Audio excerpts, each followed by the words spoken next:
Boa tarde, galerinha. Então hoje a gente vai corrigir também a avaliação que a gente passou da semana passada, a avaliação diagnóstica, né? Então alguém tiver dúvida também pode perguntar, viu? Deixe lá o recado no meu privado que eu estou à disposição de vocês, certo? Então vamos começar aqui. Então, na avaliação da correção da avaliação diagnóstica, a gente tem aqui as seguintes questões. Primeira questão, que a gente tem aqui. Então, vamos observar aqui. Quando nos referimos aos conceitos fundamentais de ecologia, localizado entre as páginas 50 a 61 do nosso livro didático, fazemos uma profunda reflexão sobre as teias e cadeias alimentares e o fluxo de energia. Baseado nesse estudo, analise a teia alimentar. Nós temos aqui um produtor, que é o capim. Nós temos um consumidor primário, que é o gafanhoto. Temos também outro consumidor primário, que pode ser o boi. Nós temos também o homem, que pode ser tanto consumidor primário como consumidor secundário, né? Porque ele come tanto plantas como também animais. Nós temos aqui a galinha, que é um consumidor primário, gosta de milho, farelo, essas coisas. Temos a cobra, consumidor secundário, e o gavião, consumidor secundário. A gente tem que saber isso. Aí temos a questão aqui. Por que foi a questão D? O boi e o gafanhoto são os únicos consumidores primários da teia representada. Então, ó, gafanhoto, consumidor primário. Boi, consumidor primário. Né? Já o homem, ele entra como consumidor secundário e consumidor primário. Se ele comesse o capim, ele seria consumidor primário. Mas como ele não come o capim, então ele se torna secundário. Então, por isso que a alternativa aqui, o que está ligado, o boi e o gafanhoto, estão ligados ao capim. O homem, ele não está ligado ao capim, ele está ligado diretamente ao boi, né? Eu só falei ali porque ele poderia ser tanto consumidor primário ou secundário. Aí vamos ver aqui. O gavião apenas ocupa a classificação de consumidor terciário? Não, porque além do gavião tem a cobra. Na letra C, a teia representada, o homem ocupa a posição de consumidor primário e terciário, dependendo da cadeia analisada. Não, ele é considerado consumidor primário ou secundário, mas não terciário. Na letra B, na teia acima, a galinha atua como consumidora secundária e primária. Ela atua como secundária, ela come o gafanhoto, mas primária não, porque ela não come o capim. E na teia representada em questão, capim é consumidor primário? Não, o capim é produtor. Então é por isso que a resposta era a letra D, certo? Alguma dúvida, depois você pode me contatar lá no privado, certo? Então deixa eu apagar aqui. Pessoal, lá as alternativas eram aleatórias, né? Então eu coloquei A, B, C e D somente aqui, mas na realidade essas alternativas, elas são aleatórias, né? Então, vamos continuar. Segunda questão. Trabalhando o fluxo de energia e da matéria, no capítulo sobre os conceitos fundamentais em ecologia, localizado na página 50 a 61 do nosso livro didático, o esquema abaixo mostra as relações tróficas de uma propriedade rural. Nós temos a galinha que come milho, o homem come a galinha, o porco come o milho e o homem come o porco. E a solitária habita dentro do homem, né? Que se alimenta de dentro do homem, né? Aí de acordo com o homem. Então no caso aqui, ele está perguntando de acordo com o homem. Ele se torna o quê? Consumidor primário e secundário, porque ele pode comer tanto o milho como primário, mas também ele pode comer a galinha e o porco.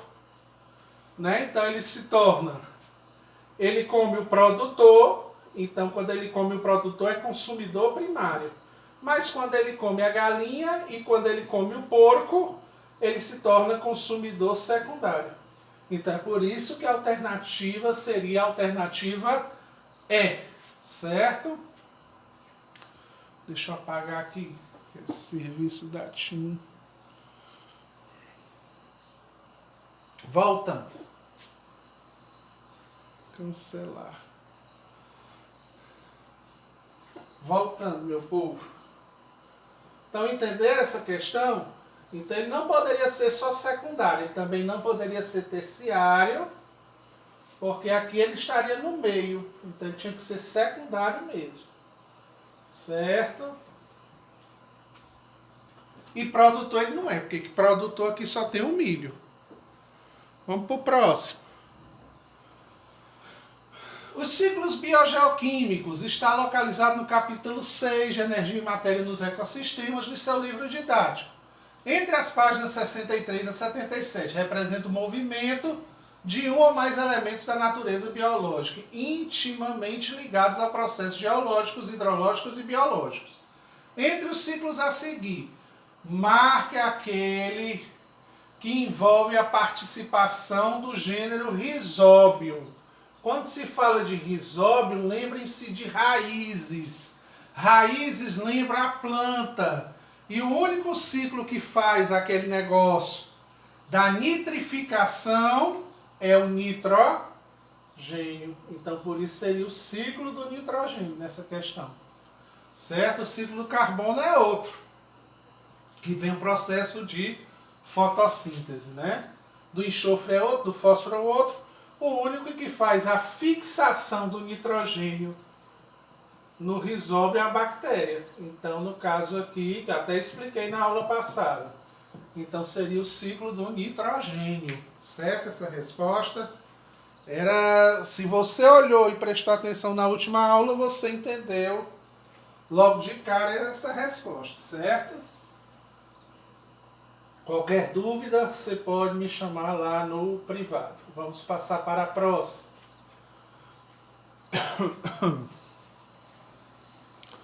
Próxima questão. Foi adaptada também. O professor, em suas aulas remotas, tratou falando sobre os ciclos biogeoquímicos, de novo, do carbono. Então, ele está falando aí sobre o ciclo de carbono, sobre o compartimento entre a Terra, a atmosfera e oceanos. Falou do estoque de carbono armazenado como produtos não renováveis, por exemplo. Ele fala sobre o petróleo, que são limitados na grande relevância, que se perceba a importância da substituição dos combustíveis fósseis, né, como a gasolina, o diesel, né, e combustíveis e fontes renováveis. A utilização dos combustíveis fósseis interfere no ciclo de carbono, pois provoca o quê?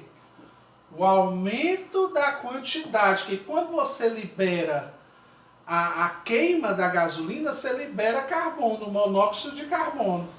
Então, há um aumento da quantidade de carbono na atmosfera, né?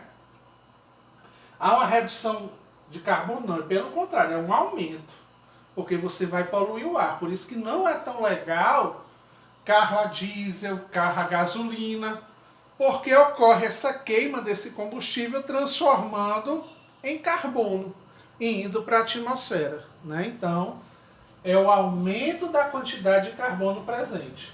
O aumento da produção de carboidratos, não, carboidrato a gente está falando de comida, né? Que é açúcares e gorduras, né? Redução da taxa de fotossíntese dos vegetais superiores, não, as árvores vão continuar fazendo o seu processo de fotossíntese. O aumento da porcentagem de carbono contido na Terra, não, o aumento pode até ter, mas a quantidade de carbono é que vai interferir presente na atmosfera, certo? Você poderia ter ficado com dúvida nessa aqui e nessa daqui, né? Então a gente pode ter o aumento, claro que pode, mas também pode ter a redução, dependendo de como você vai poluir, né? Mas ele vai ter um aumento na quantidade de carbono presente na atmosfera, ele vai ter, tá certo? Teve até o Tratado de Kyoto, quem não leu, pode até pesquisar na internet sobre esse Tratado de Kyoto, onde os grandes líderes mundiais têm a obrigação de reduzir os índices de carbono emitido pelas fábricas, usinas, empresas, certo? Próxima. Quem tiver dúvida, depois me contata lá. Aí nós tínhamos um texto bonito, né, falando do ciclo do Pantanal Mato-Grossense, que durante as estações de chuva, os rios transbordam e alagam em campos, se formam banhados, corichos temporários. O gado é levado em comitivas para as partes mais altas, aproveitando a inundação. Os peixes saem dos rios, espalham-se por toda a área inundada, e quando as chuvas param, os rios voltam, os peixes, milhões, ficam aprisionados em lagoas. É um banquete para aves, jacarés e ariranhas. Os pastos renovados pela matéria orgânica e trazida da água crescem verdes, atraindo cervos, capivaras e outros animais que convivem com o gado, nos quais, por sua vez, atraem onças e jaguatiricas. Aí o que é que ele quer saber? Com base no texto anterior, assinale a alternativa que representa uma cadeia alimentar, começando pelo produtor e terminando pelo animal secundário. Rio é produtor? Não. Pasto é. Mas capivara é secundário e onça é terciário. Então tem que terminar com secundário. Então esse daqui não seria. Campos é produtor, que são plantas. Gado, secundário. Capivaras também são secundárias. Porque capivara só rói pau, né? Fica roendo os troncos das árvores e tudo. Por isso que ela tem um dente grande. Então seria a alternativa C. Pastos, ok. Mas o jacaré não come planta. Ele come outros animais. Então estaria errado aqui. Campos, ok. Mas as jaguatiricas, né, que é tipo um gato do mato, ela não se alimenta de plantas, ela se alimenta de outros animais. Então estaria errado por isso. Então seria a alternativa C, no caso aqui, certo? Então baseado aí na questão pantaneira, né? Então terminou, meu povo. Eu agradeço vocês por terem assistido. Fiquem com Deus. Até uma próxima aula. E desde já agradeço a presença de vocês. Curtam lá no Facebook, tirem uma foto fazendo as atividades e coloquem lá no nosso Instagram, né? Para mostrar que vocês estão fazendo atividade, certo? Então um abraço. Não esqueçam de fazer a atividade de recuperação, né? Da última aula a gente teve a diagnóstica e dessa vez vocês têm lá uma intervenção pedagógica. Então todos têm que fazer, tá certo? Obrigado a todos, um bom final de semana, um beijo para vocês, fiquem com Deus e até a nossa próxima aula, meus queridos.